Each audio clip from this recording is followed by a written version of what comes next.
This is a story about a world obsessed with stuff. It's a story about a system in crisis. We're trashing the planet, we're trashing each other, and we're not even having fun. The good thing is that when we start to understand the system, we start to see lots of places to step in and turn these problems into solutions.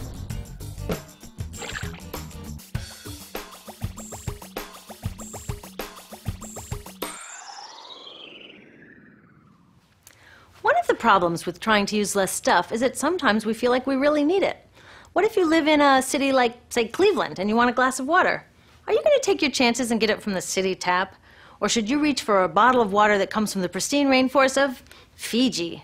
Well, Fiji brand water thought the answer to this question was obvious, so they built a whole ad campaign around it. It turned out to be one of the dumbest moves in advertising history. You see, the city of Cleveland didn't like being the butt of Fiji's jokes, so they did some tests, and guess what? These tests showed a glass of Fiji water is lower quality, it loses taste tests against Cleveland Tap, and costs thousands of times more. This story is typical of what happens when you test bottled water against tap water. Is it cleaner? Sometimes, sometimes not. In many ways, bottled water is less regulated than tap. Is it tastier? In taste tests across the country, people consistently choose tap over bottled water. These bottled water companies say they're just meeting consumer demand. But who would demand a less sustainable, less tasty, way more expensive product, especially one you can get for almost free in your kitchen? Bottled water costs about 2,000 times more than tap water. Can you imagine paying 2,000 times the price of anything else? How about a $10,000 sandwich?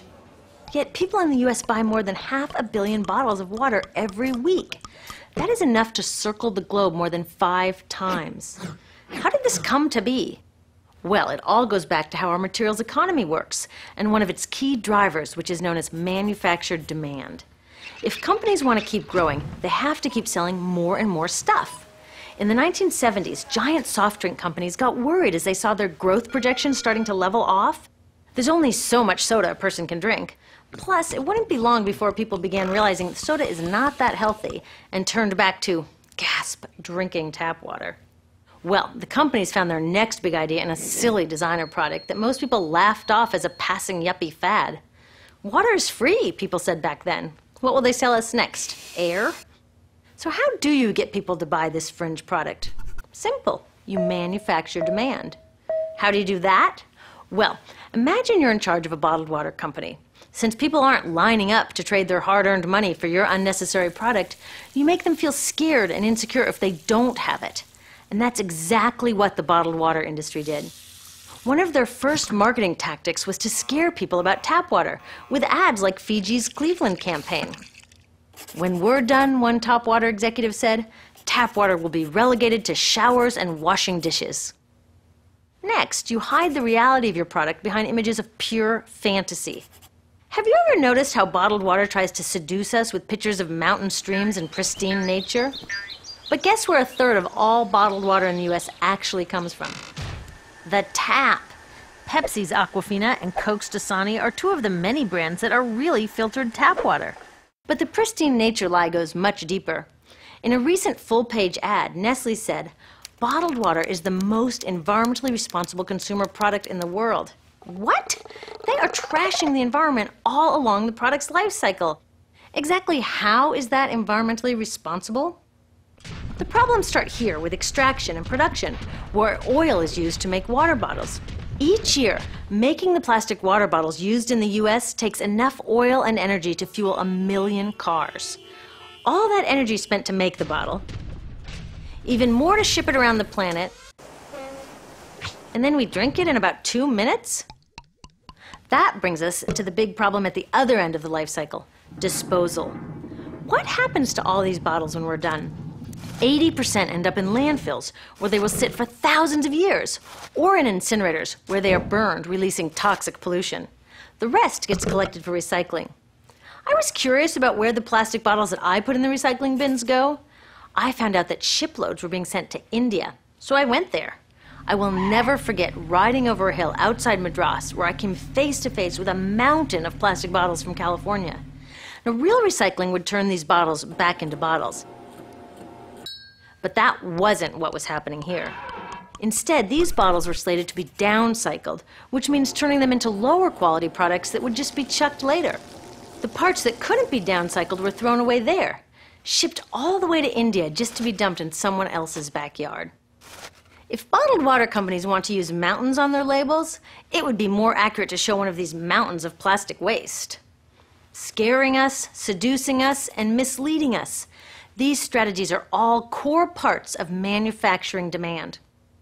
Once they've manufactured all this demand, creating a new multi-billion-dollar market, they defend it by beating out the competition.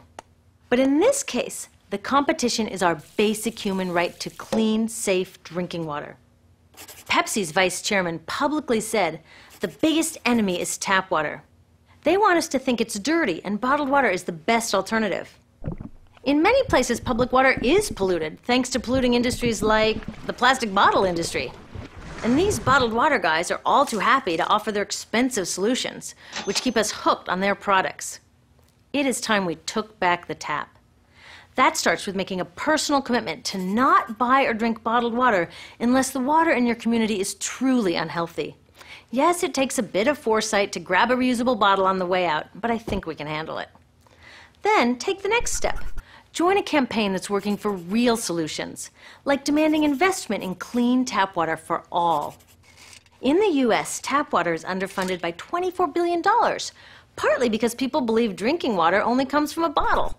Around the world, 1 billion people don't have access to clean water right now. Yet cities all over are spending millions of dollars to deal with all the plastic bottles we throw out. What if that money was spent improving our water systems, or better yet, preventing pollution to begin with? There are many more things we can do to solve this problem. Lobby your city officials to bring back drinking fountains. Work to ban the purchase of bottled water by your school, your organization, or entire city. This is a huge opportunity for millions of people to wake up and protect our wallets, our health, and the planet. The good news is it's already started. Bottled water sales have begun to drop while business is booming for safe, refillable water bottles. Yay! Restaurants are proudly serving tap, and people are choosing to pocket the hundreds or thousands of dollars they would otherwise be wasting on bottled water. Carrying bottled water is on its way to being as cool as smoking while pregnant. We know better now.